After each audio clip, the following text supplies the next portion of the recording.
बहुत निंदनीय आचरणों से युक्त है मन। आप देख लो, अगर इसको सुधारना चाहते तो इसके खिलाफ कमर कसनी पड़ेगी आपको, जबरदस्ती इसको भजन में लगाना पड़ेगा और इसकी बात नहीं माननी होगी। नाम में बड़ी सामर्थ्य है। मतलब ये जो हम कह रहे हैं, अब कैसे तुम्हें स्थिति कैसे बताएं, ये बड़ी ऊंचाई से गिरा देता है मन। ये कोई छोटी मोटी शक्ति नहीं है मन। इंद्रियाणाम मनश्चास्मि, ये भगवत स्वरूप है। ऐसा खेल रचा गया है माया का, ऐसा रचना रची गई कि अगर इसका सपोर्ट ना करो तो जीना मुश्किल है।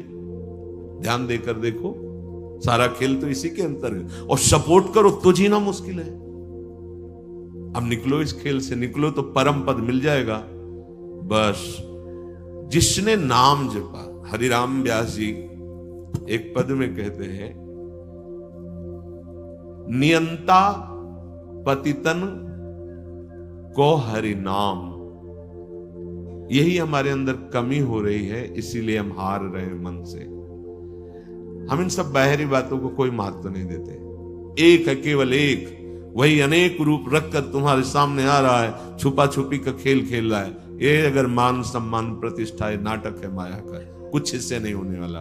कोई इससे आत्म शांति नहीं प्राप्त होती, इससे आत्मानंद की अनुभूति नहीं होती। ये उपलब्धि ना मान ली जाए, हाँ कि बहुत ऐसा, ये सब स्वप्न है, स्वप्न है। वो एक जादूगर विविध रूपों में आके कह रहा है, पहचान, अगर मेरे मार्ग का पथिक है तो पहचान, मैं तेरे सामने हूं। तो पहचानना तो भूल जाते हैं। अरे बहुत बड़ा सूक्ष्म खेल है। जीत गए तो ब्रह्मा भी नमस्कार करेंगे, ये ऐसा खेल है। भगवत नाम में इतनी सामर्थ्य। हरिराम व्यास जी, नियंता पतितन को हरि नाम, उचरत ही मुंह कुचरत कलिको, खोज न राखत श्याम। नियंता पतितन को हरि नाम। यदि श्वास श्वास, दो बातें भी पीछे, बहुत ध्यान से सुनना। मन की बात नहीं माननी, इतनी सामर्थ्य आपको कहां से मिलेगी? बोले श्वास श्वास नाम जप करना होगा, इसी से विजय होगी। मन की बात नहीं माननी, वो हर समय विषय पेश करता रहता है। जैसे आप किसी होटल में बैठे हो तो पर्चा दे देते ना, आप बोलिए इसमें से क्या चाहिए, ऐसे हर समय पेश करता रहता है। पूरे त्रिभुवन में इसी का शासन चलता है, मन का। क्या चाहिए? आपने अगर किसी में भी दस्तखत कर दी और शास्त्र विरुद्ध आचरण है तो गिरा देगा आपको। बहुत होश में, बहुत होश में। वो होश तब माना जाएगा जब हर श्वास आपका नाम चल रहा है। जो ही नाम आपकी जिह्वा में हर श्वास चलेगा तो मुंह कुचरत कलि को, ये जो कलि अभद्र वर्णत सहस, ये कामादिक दोष, इन सबके मुंह को कुचरता है हरि नाम।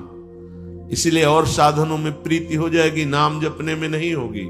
और नाम जपने में हो गई तो आप जीत जाएंगे, जीत जाएंगे। हरस्य हरि नाम जपत जय।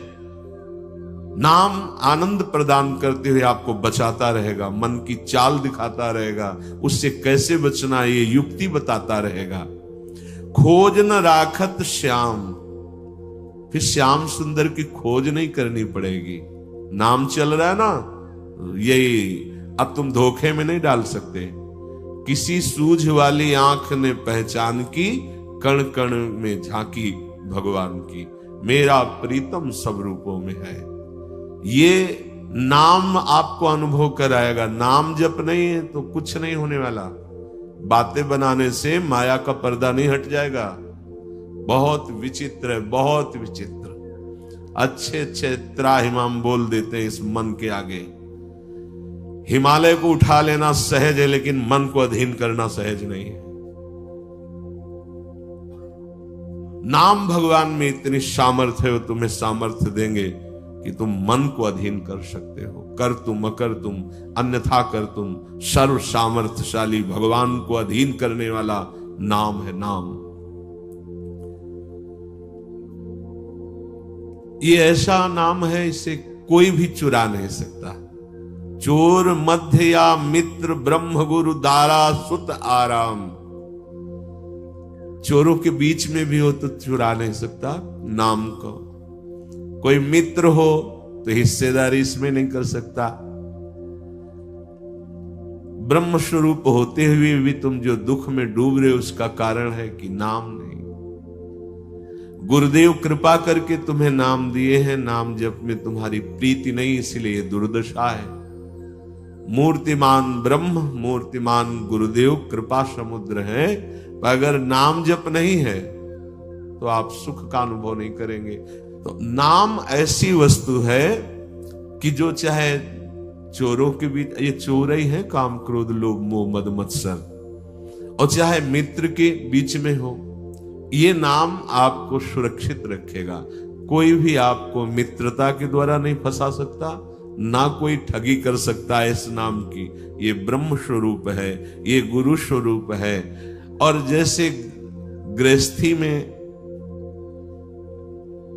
हर सुख पुत्र पत्नी आदि के द्वारा प्राप्त होता है, जिसने नाम को अपना सब कुछ मान लिया तो नाम सर्व सुख दाता है, उसको फिर किसी और की जरूरत नहीं रहती। जैसे घर परिवार में आदमी आता है, बच्चों के साथ हंसता खेलता है, उसे सुख मिलता है, नाना प्रकार की गृह सामग्री देखकर हर्षित होता है। उपासक के हृदय में सर्व सुख प्रदान करता है नाम। नाम नाम ही उसे पुत्र की तरह दुलार करता है, नाम ही पिता की तरह पालन करता है, नाम ही अद्भुत शांति प्रदान करता है। अघवंतन हरि बोलत ही भगवंत दियो निज धाम। चाहे जितना बड़ा कोई पापी हो, यदि हरि नाम उच्चारण करता है तो भगवान के धाम को प्राप्त होता है। पर बस ध्यान देना है, दो बातें, मन की माननी नहीं है और नाम छोड़ना नहीं है। अगर नाम जप कर रहे हो, ये अनुभव की बात कह रहा हूं, इसलिए कोई प्रश्न की गुंजाइश नहीं।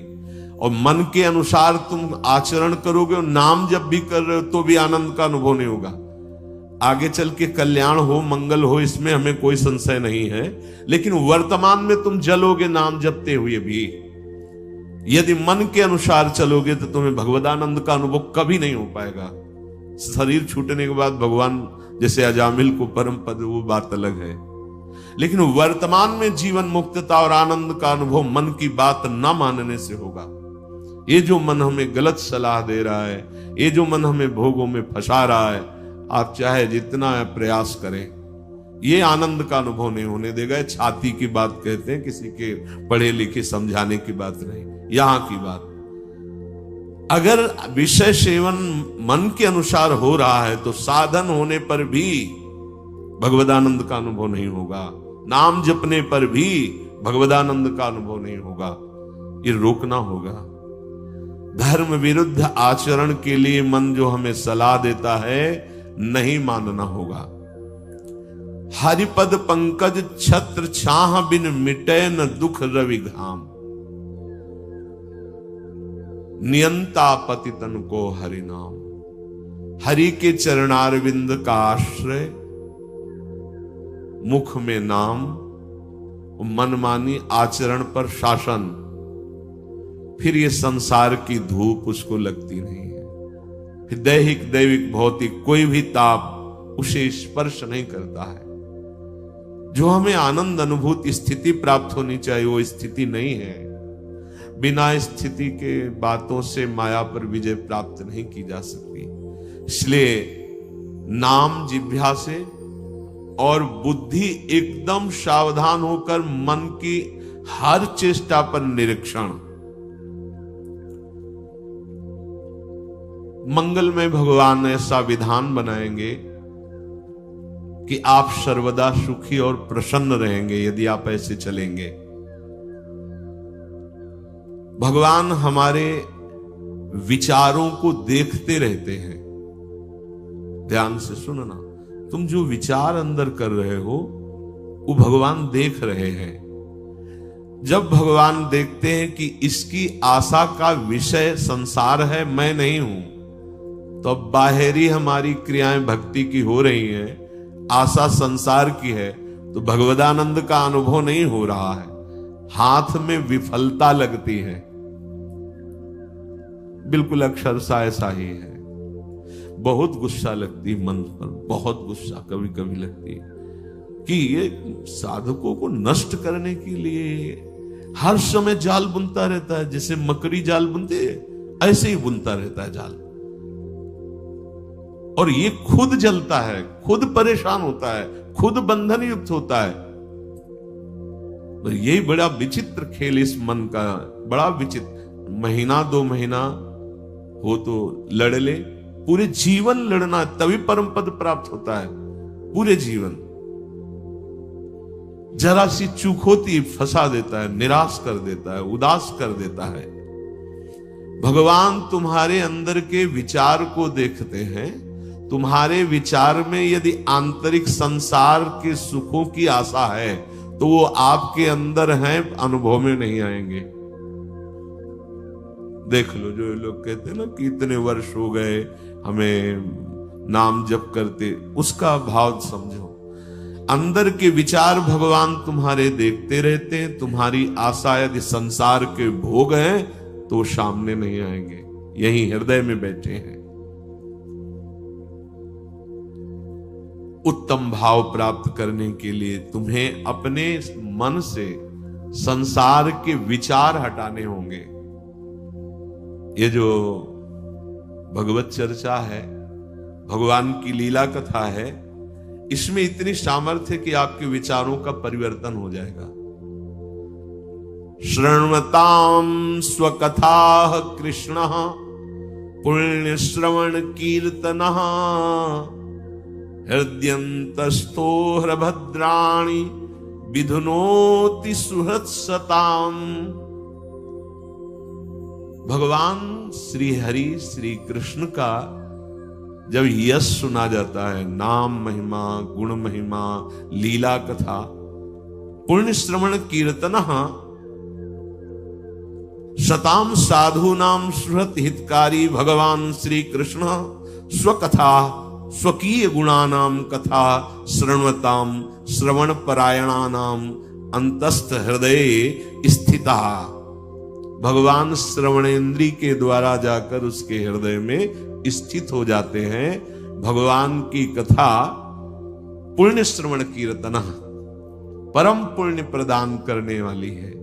जब हम कानों से भगवान की कथा सुनते हैं, नाम महिमा सुनते हैं, तो भगवान कानों से हमारे हृदय में जाकर प्रकाशित हो जाते हैं।